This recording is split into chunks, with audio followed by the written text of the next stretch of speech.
As children, we are surrounded with opportunities to let our creative juices flow.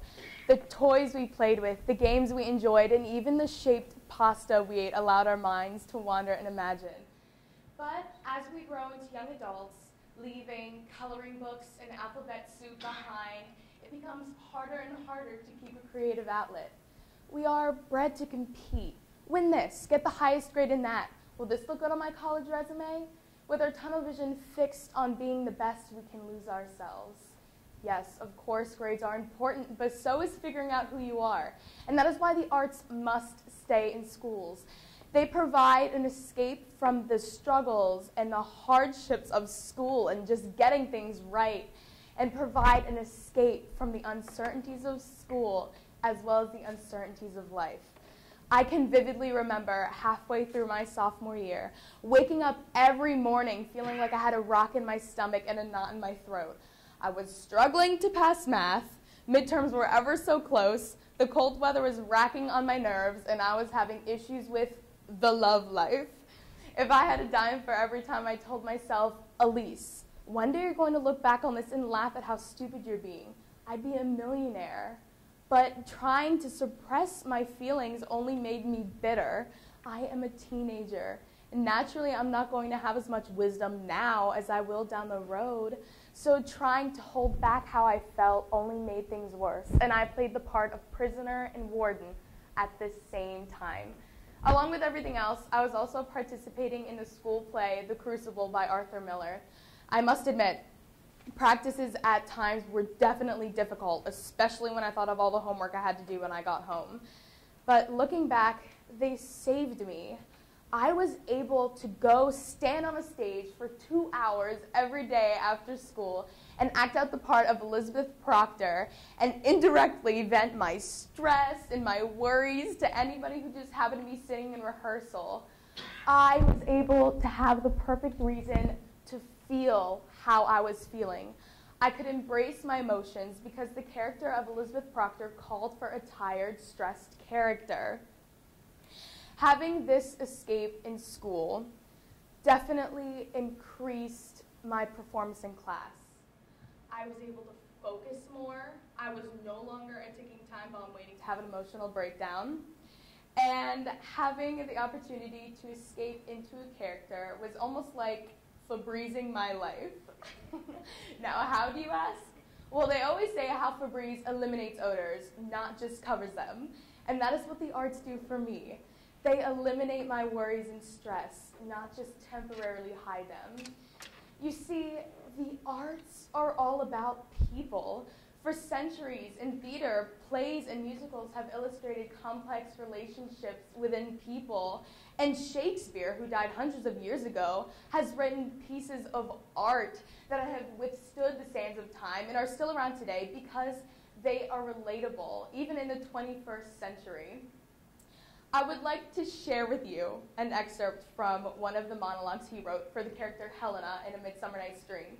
She struggles with feelings of jealousy, and she struggles with a broken heart, feelings I'm sure all of us can relate to. Oh, I'm out of breath in this fond chase. The more I pray, the lesser is my grace. Happy is Hermia, wherever she lies, for she hath blessed and attractive eyes. How came her eyes so bright? Not with salt tears, if so my eyes are oftener washed than hers. No, no, I am as ugly as a bear. For beasts that do meet me run away for fear, therefore no marvel, though Demetrius do as a monster and fly my presence thus. Oh, what wicked and dissembling glass of mine made meet compare with Hermia's fiery eyne. Scene. Translation. What the heck? Why am I always compared with Hermia? I'm so ugly. Wah.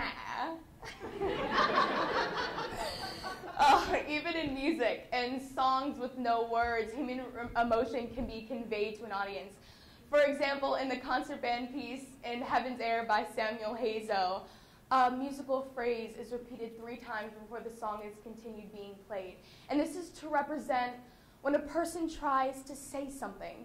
something so profound or deep or personal that it takes them 3 times to get it out, 3 times to get it right, or even 3 times to get the courage to continue on with what they're trying so hard to say.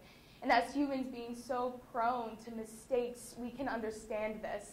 And let's not forget about dance. Upon talking to one of my fellow classmates about her experience with dance, she explained to me that, like theater for me, dance is an escape from reality for her. She's able to find herself in a whole new world when she goes to dance practice and choreographs her own moves because of how she feels. She is in a whole new place when she expresses herself through movement. And she is free from the struggles of the world, if only for a moment. The other day, my brother Mark tweeted a quote. At the end of the day, all we have is who we are. Now, I have no idea where that came from, but if we think about it, it makes a lot of sense. If our homes were to be destroyed right now and we were to lose all of our possessions, material possessions, we'd still have ourselves. When we die, people are going to remember us for who we were as a person, not the grade we got in biology. And that's the most important thing, who we are. And that is what the arts can teach us. Through music and theater, we can find that place, that happiness, that contentness, and that joy with our hearts and who we are as people. Now, I know what you must be thinking. Sure, the arts seem fun, but how exactly can they help for the future?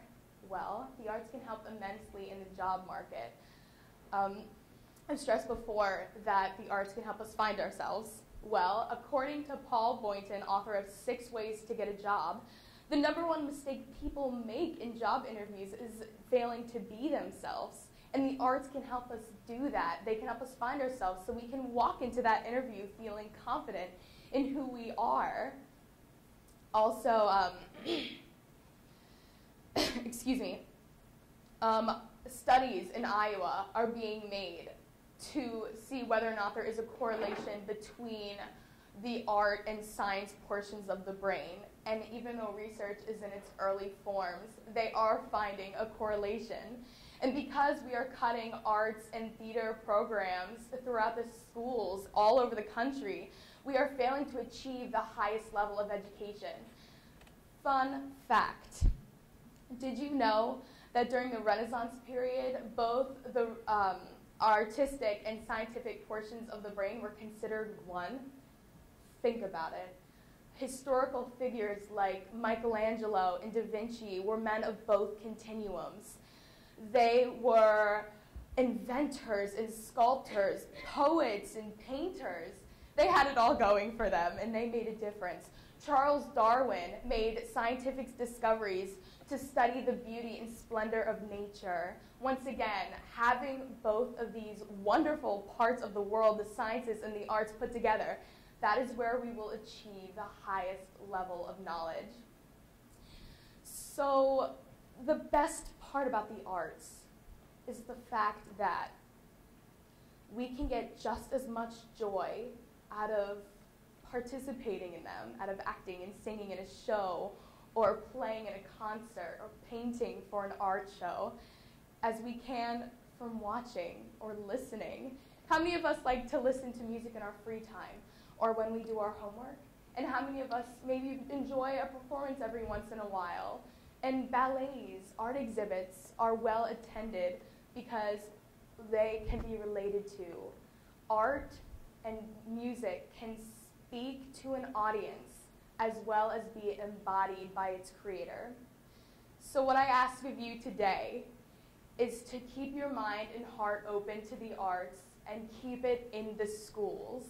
Febreze your lives and allow the arts to take over and free yourself of the worries and stress you may find in everyday life. You may find yourself a little bit happier, a little bit brighter because of it, and you just might find out a little bit about who you are. Thank you.